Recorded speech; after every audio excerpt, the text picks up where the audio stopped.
अब हम बेटा प्लॉट करेंगे यहाँ पर थोड़ा सा डिस्प्लेसमेंट टाइम में ग्राफ। सुनिएगा, बड़ा इंपॉर्टेंट है, एनसीईआरटी में बड़ा महत्व भी दिया गया है इसे, बहुत ज़्यादा इंपॉर्टेंट। तो हम एक्चुअली यहाँ पर चाहते हैं एसटी ग्राफ प्लॉट करना। आपको लगेगा सर पोजीशन टाइम ग्राफ तो आप पहले भी कर चुके हैं, नहीं, जरा समझिएगा।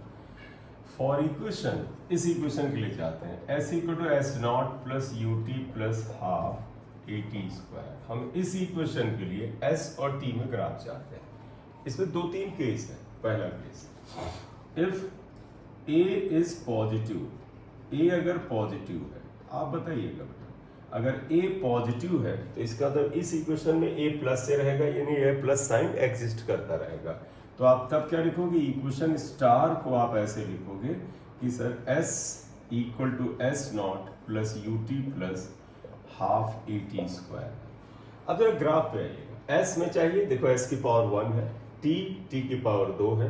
मैंने तुम्हें सिखाया था बेटा कि जो क्वांटिटी वाई एक्सिस पे ली जाए अगर, और जो क्वांटिटी एक्स एक्सिस पे ली जाए, उनमें से किसी एक क्वांटिटी की पावर अगर 2 और पावर 1 हो, फिर से सुनिएगा, एक्स एक्सिस और वाई एक्सिस पे जो क्वांटिटी ली जाती हैं उनमें किसी एक की पावर 1 हो और दूसरे की पावर 2 हो, तो ये पैराबोला होता है। तो it is equation of parabola. तो एक बात तय है कि एस और टी में इक्वेशन पैराबोला है। जरा इनिशियल लेवल लीजिएगा। देखो अगर टी को 0 रखें, देखो टी यहाँ 0 है, अगर हम टी को यहाँ 0 रखें तो ये खत्म हो जाएगा, यानी एस की वैल्यू एस नॉट आएगी। नहीं कि जब टाइम 0 है तो एस 0 नहीं है, एस नॉट के बराबर है। इसका तो ग्राफ यहां से नहीं शुरू होगा बेटा, जब टी 0 है तो एस की वैल्यू एस नॉट है, इसका मतलब ये ग्राफ कहीं ऊपर से स्टार्ट होगा, ये एस नॉट के बराबर है। समझ गए? आप चेक करना चाहे कह सकते हैं, आप कह सकते हैं if t equal to 0 then s equal to s naught. आप देखें यहां से आ रहा है। अब अगर ये s नॉट के बाद देखो तो ये graph ut plus half a t square, इसका ट्रेंड देखें। एक्चुअली देखो इट्स ट्रेंड इज, इसका अगर आप ट्रेंड देखें लाइक, और ये है y equal to a x plus b x square. ये तुमको नहीं सर एस नॉट था, बेटा फर्क ये है कि जब इसमें ये एस नॉट वाला पोर्शन नहीं था तो इतने का ग्राफ या इतने का ग्राफ ये ओरिजिन से जाता था ऐसे, तो इतने का ग्राफ होता या यहां से यहां तक का ग्राफ होता, ये ना होता तो ये ओरिजिन से जाता। तो तुमको अगर फर्क क्या आएगा, फर्क बेटा मात्र ये आएगा कि ये ग्राफ ओरिजिन की बजाय यहां से जाएगा और ये ऐसे जाएगा। तो आप देखिएगा जब ए पॉजिटिव है तो ये ग्राफ कुछ ऐसा जाएगा, और यहां लिखना चाहे तो लिख दें ए इज पॉजिटिव। ये तो पहला काम मेरा ये था। तो ये ग्राफ पैराबोला की इस इक्वेशन की तरह जा रहा है। एस नॉट 0 नहीं था, ये हुआ। थोड़ा सा आप थोड़ा सा इसको प्रैक्टिस में रखिएगा, ये आएगा। साथ में दूसरा ग्राफ भी मैं बनाना चाहता हूं, इसलिए बनाना चाहता हूं बेटा क्योंकि थोड़ा कंपैरिजन करेंगे। तो ये था व्हेन s इज पॉजिटिव। अब अगला लेना चाहते हैं अगर s जो है वो नेगेटिव है। आप बताओ यहाँ अगर s नेगेटिव, सॉरी गलत वर्ड यूज किया। अब हम बात करना चाहते हैं अगर a नेगेटिव है, तो अगर यहाँ a नेगेटिव होगा, ये नेगेटिव होगा तो यहाँ माइनस आने लगेगा। तो नंबर 2 हमारा केस है, if a is negative then equation star, ये इक्वेशन क्या हो जाएगा, देखो s equal to s naught plus u t minus half a t square आएगा, माइनस आएगा ये। फिर आप ग्राफ बनाने पे अगर आप आए, आप अगर ग्राफ बनाने के लिए जाएं तो देखो ऐसे आएगा बेटा, ध्यान दीजिएगा। इधर हमने s लिया है, इधर हमने टाइम लिया है, और आप ध्यान दीजिएगा जब t 0 है आप इसे 0 इसे 0 रखो, s की वैल्यू s नॉट आएगी, यानी जब टाइम 0 है, यहां पे देखो टाइम की वैल्यू 0 है, s की वैल्यू 0 नहीं s नॉट है, यानी ये आ रही है। आप देखो कहोगे s नॉट के बराबर है ये, ठीक। अगर आप इसे भूल जाओ तो देखो ग्राफ का ये हिस्सा आता है, और मैं तुम्हें एक बार समझाऊं। आप देखो अगर यही हिस्सा लें तो ये किस तरह से आ रहा है, ये देखो y equal to a x minus b x square जैसा आ रहा है। याद है ये इक्वेशन क्या था, ये प्रोजेक्टाइल जैसा इक्वेशन था। अगर इसकी इक्वेशन प्लॉट करते, यानी इस ग्राफ में एस नॉट को हटा देते, सिर्फ इसका इसका और इसका इक्वेशन प्लॉट करते, t की पावर 2 s की पावर 1 पैराबोला होता, और अगर इसका इक्वेशन याद करते तो यहां से ना जाके 0 से जाता और ये ग्राफ ऐसे जाता, ये पैराबोला। तो समझिएगा S0 ना होता, सिर्फ इतना हिस्सा होता, तो इस इक्वेशन का रूप ऐसा होता।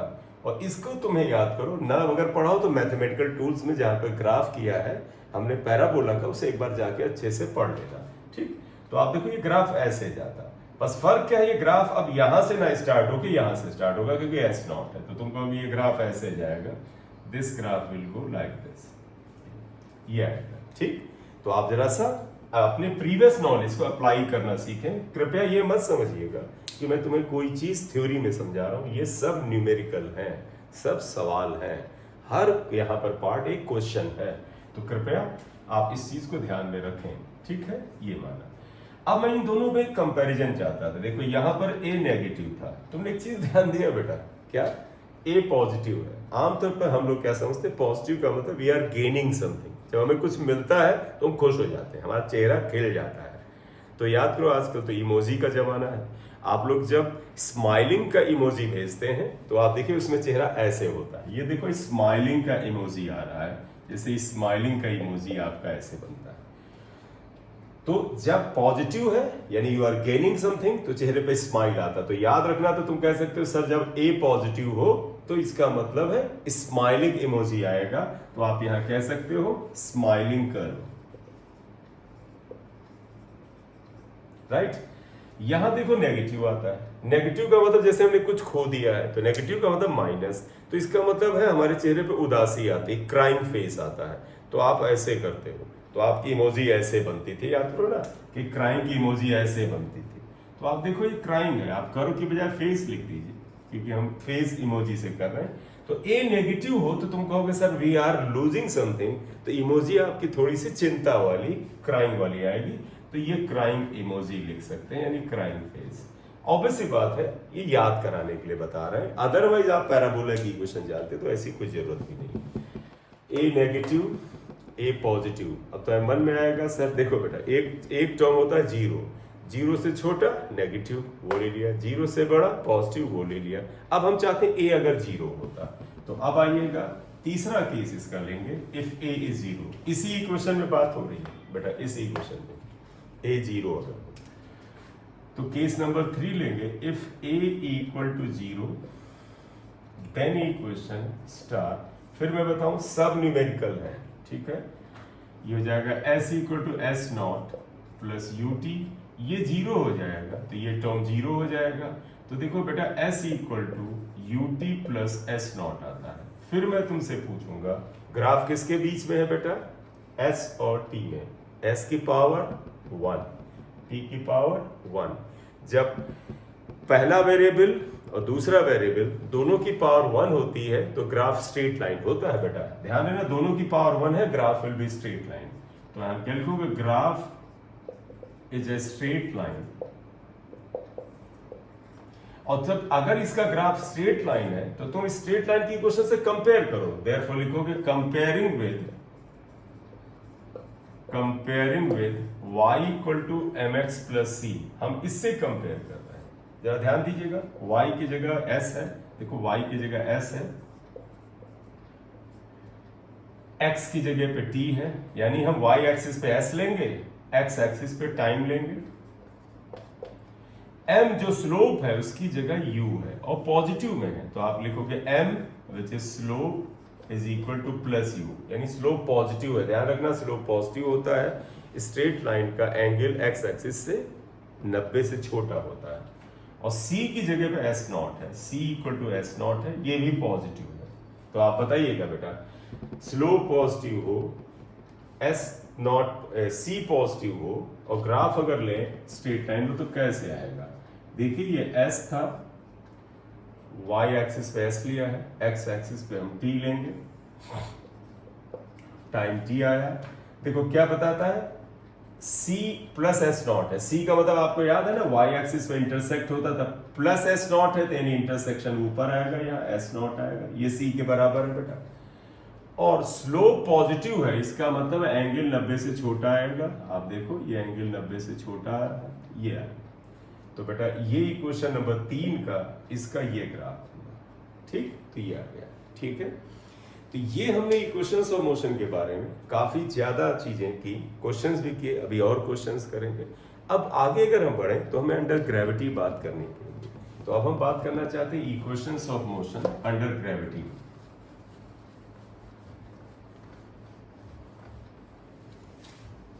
तो अब हम अंडर ग्रेविटी बात करेंगे।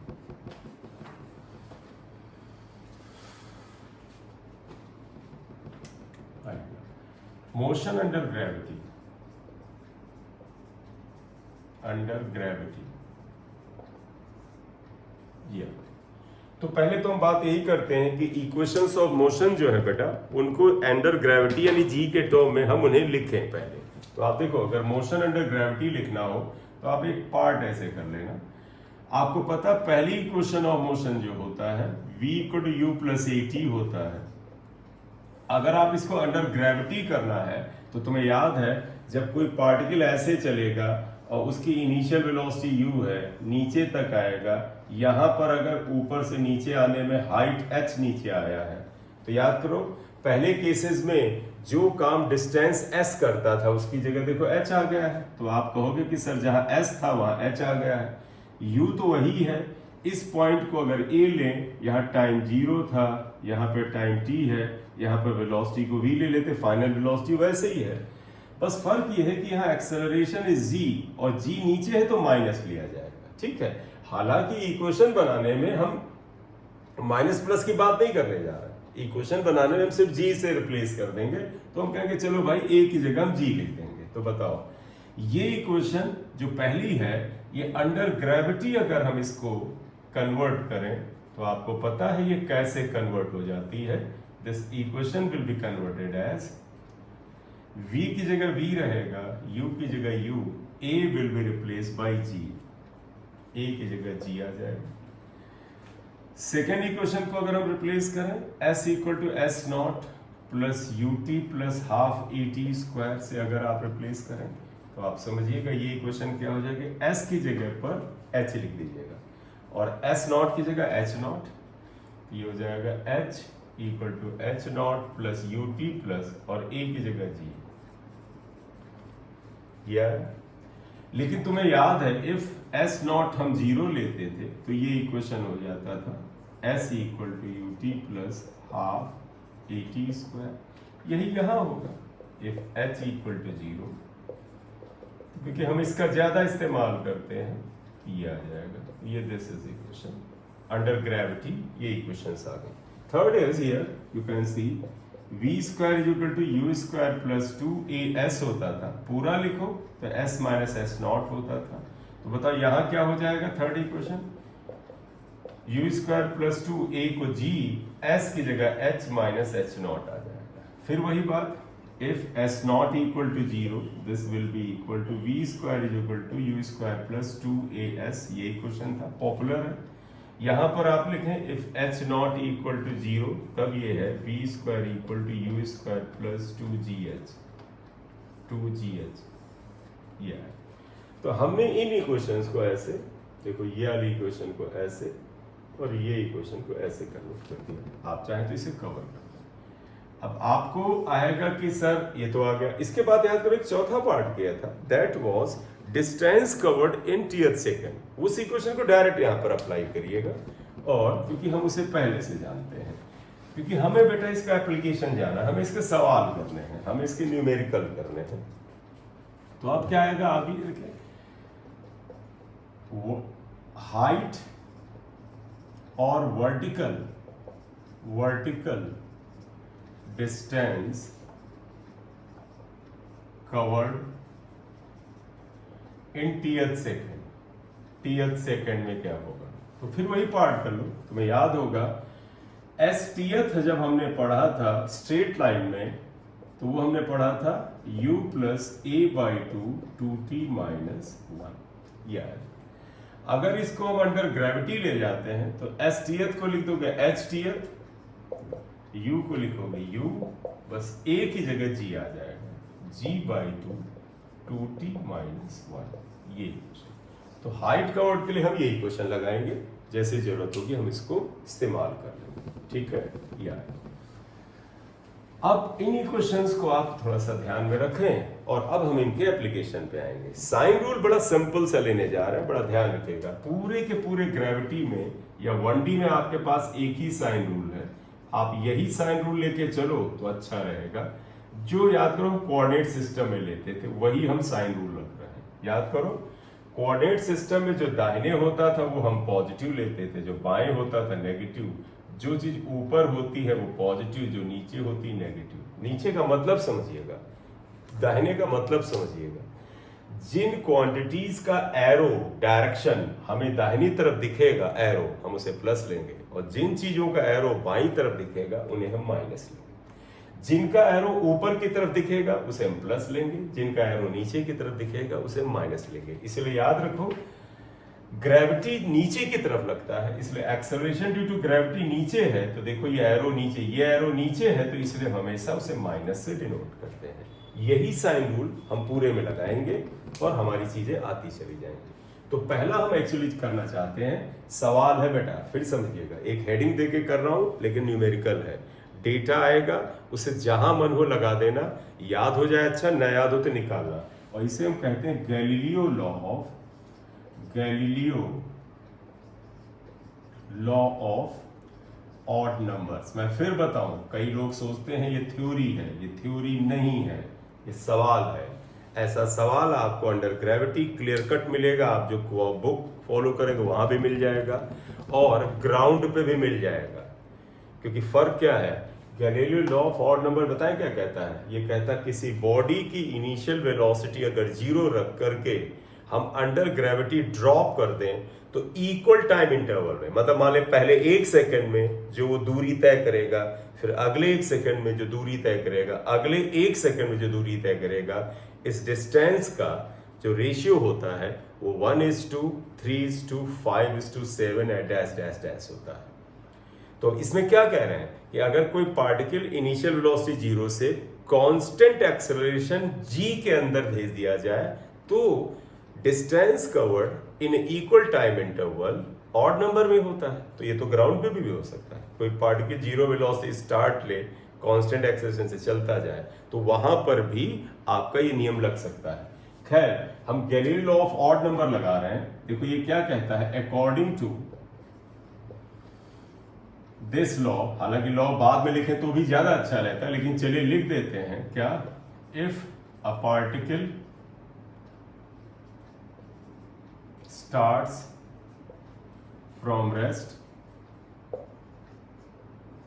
and move under gravity,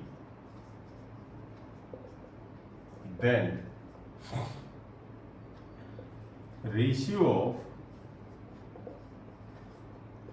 distance covered in equal time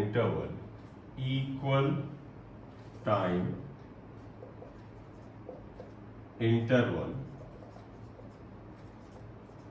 is in the ratio of odd numbers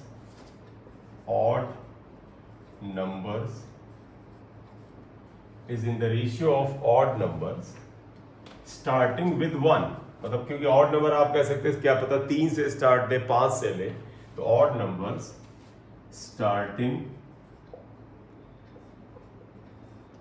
with unity मतलब 1, तो that is 1:3:5:7 dash dash dash, ये लॉ। और तो लॉ कुछ नहीं है, इसे प्रूफ करो, बहुत जानकारियां देता है, इसे हम लोग प्रूफ करते हैं। ये वो तो देखो ये क्या कहता है, Galileo law of odd number कहता है according to this law if a particle starts from rest, ये फ्रॉम रेस्ट आपका आया, and move under gravity, then ratio of the distance covered in equal time interval is in the ratio of odd number starting with 1 यानी unity 1:3:7 at dash dash। तो इसे हम prove करते हैं, तो we have to prove it, we need some space here, तो that is why हम proof में आ रहे हैं। ध्यान रखिएगा, प्रूफ क्या, सवाल है बेटा, सोल्यूशन समझो। देखो एक पार्टिकल को यहां से ड्रॉप किया गया, ये ए पे था, और जब ये ड्रॉप किया गया तो इसकी इनिशियल वेलोसिटी 0 ये बोला है, तो पता है एक्सेलरेशन ड्यू टू ग्रेविटी नीचे होता है इसलिए माइनस में लिया जाएगा, मैंने बताया जो एरो नीचे वो माइनस। देखो ये पार्टिकल चला, अच्छा मैंने तुमसे बोला इक्वल टाइम इंटरवल में, हमने क्या बोला 1 सेकंड बाद, फिर अगले 1 सेकंड के बाद, तो हम ऐसा करते हैं फिक्स डेटा नहीं ले रहे हैं, इक्वल टाइम इंटरवल तो हम ये भी तो मान सकते हैं कि टी टाइम के बाद, फिर नेक्स्ट टी टाइम के बाद, फिर नेक्स्ट टी टाइम के बाद, तो हम 1 सेकंड वगैरह नहीं ले रहे, नहीं तो लगेगा तुम्हें सर कि ये स्पेसिफिक रिजल्ट आ गया। तो हम लेंगे कि पहले टी टाइम में, फिर अगले टी टाइम में, फिर अगले टी टाइम में वो कितनी दूरी तय करता है, तो हम ये ले रहे हैं। देखो इस जगह पर अगर ये पार्टिकल छोड़ा गया, इसका टाइम ये 0 है, देखो यहां से यहां तक आने में अगर इसको टाइम टी लगा, देखो टी टाइम तक ये आया, तो टी यानी टाइम इज हियर टी, जब यहां से यहां तक आया तो इसने मान लेते हैं h1 दूरी तय की, हमें ये निकालना है पहले। आप चाहें तो इस पॉइंट को कुछ दे दें कि b तक आता है, ठीक। तो पार्टिकल a से स्टार्ट लेता है, इनिशियल वेलोसिटी 0 है, स्टार्टिंग टाइम 0 है, यहां तक टाइम t लेता है, जब यहां से यहां तक आता है तो इतनी हाइट कवर करता है। तो मैं ऐसे लिख रहा हूं, देखो फ्रॉम, ग्रेविटी भी इधर ही दिखा लो, माइनस c, देखो from a to b, a से b तक आते हैं। एक चीज आपको बड़े क्लियर कट पता है, देखो हाइट पता करनी है यानी डेप्थ पता करनी है और टाइम दे रखा है, तो एक ही फार्मूला आपके काम आएगा, h equal to u t plus half g t square. मैं तुम्हें बताऊं बेटा, यहां समझ लेना बड़े ध्यान से, साइन रूल की बात कर रहे हैं। यहाँ पर जो हाइट होता है, ये ऊपर से नीचे पार्टिकल आता है, नीचे से ऊपर जाता है, ये डिस्टेंस नहीं, इसे तुम डिस्प्लेसमेंट मानो, डिस्प्लेसमेंट वेक्टर होता है। बताओ बेटा, जब पार्टिकल ऊपर से नीचे आया तो देखो नीचे की ओर आया यानी डाउनवर्ड डायरेक्शन है, तो h को h1 से माइनस से रिप्लेस करोगे, देखोगे h की जगह क्या लिखोगे माइनस h1। क्यों माइनस? ऊपर से नीचे आया है तो माइनस, अगर नीचे से ऊपर जाता तो डिस्प्लेसमेंट को हम प्लस लेते हैं, ठीक। u तो 0 है, प्लस हाफ, g तो माइनस है, आप लिखो माइनस g, टाइम t है स्क्वायर, तो देखो यहां पर क्या आ रहा, minus h1 equal to minus half g t square, ये माइनस माइनस खत्म कर दो तो पहला h1 equal to half g t square आया। ये फर्स्ट इक्वेशन आपकी आ गई, आप इसे x1 से लिख दीजिएगा, ठीक है। पहले t टाइम में हमें पता चल गया। अब आप ध्यान दीजिएगा, हमने तय किया था कि पहले t टाइम में दूरी तय करेंगे, फिर नेक्स्ट t टाइम में, फिर नेक्स्ट t टाइम। तो अब मान लीजिए पार्टिकल यहां से चला और अगले टी टाइम में यहां तक आ गए, ये सी पॉइंट पर आया। बेटा ये दूरियां सेम नहीं तय करेगा, आपको डायग्राम पे इतना आंखों पे ना यकीन करो, रिजल्ट पे यकीन करना। तो ये मान लेते हैं पॉइंट जो था टाइम टी था। अब देखो बी से सी तक आया, यहां तक टाइम क्या हुआ बेटा, टी जो टाइम था अब 2t हो गया, मैंने कहा ना अगला टी टाइम, ठीक। अब हम बी से सी जाना चाहते हैं, फिर आइएगा, सपोज बी से सी तक आने में इसने जो डेप्थ कवर की वो h2, तो अब तुम कहोगे कि सर ऐसा करते हैं, ये वाली इक्वेशन जो है h2 के लिए लगा देते हैं। तो इसमें एक समस्या है, क्या, अगर ये इक्वेशन हम h2 के लिए लगाएंगे तो इस जगह h2 लिखा जाएगा और इस जगह पर इस पॉइंट B पर जो इनिशियल वेलोसिटी को निकालनी पड़ेगी।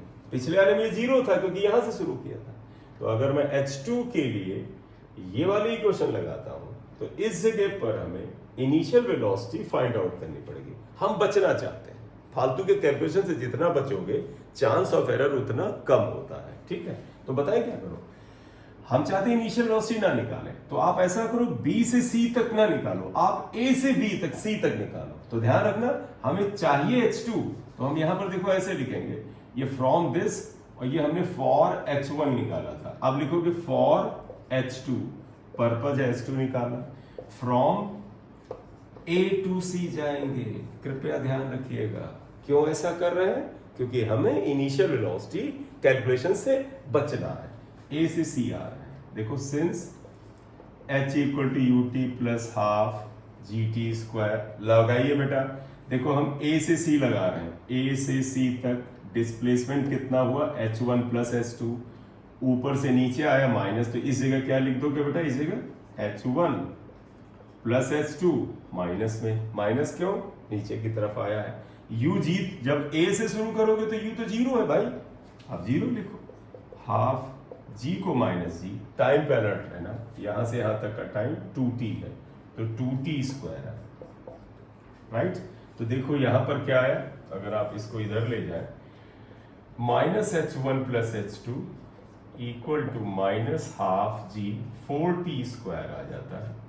आप 4t स्क्वायर में से इसे कैंसिल करेंगे तो 2 आएगा, माइनस से माइनस को कैंसिल कर दो तो देखो h2 हमें चाहिए, ये आ जाएगा 2gt स्क्वायर, देखो 2gt स्क्वायर माइनस h1 इधर आ गया, h1 ये बेटा इधर आ, h2 equal to 2gt square minus h1 half gt square हम निकाल चुके। देखो 2 में से आधा निकालो तो 1.5 आता है, 1.5 का मतलब 3/2, 3/2 1.5 होता है, तो आप सीधे कैलकुलेशन कर लो, h2 ये आ गया, ये इक्वेशन x2 आ गया। देखो पैटर्न मिलने लगा, ये 1/2 gt स्क्वायर, ये देखो 3/2 gt स्क्वायर, रेशियो देखो 1 से 3 आने लगा। एक और करेंगे तब जनरलाइज करेंगे। तो अब हम बात करना चाहते हैं, पार्टिकल C से D तक जाता है, हालांकि आगे भी जाएगा, और जब D तक जाता है तो यहां से यहां तक का टाइम फिर t है, यहां से यहां तक का टाइम t है, तो 2t पहले था t, यानी यहां पे टाइम 3t है।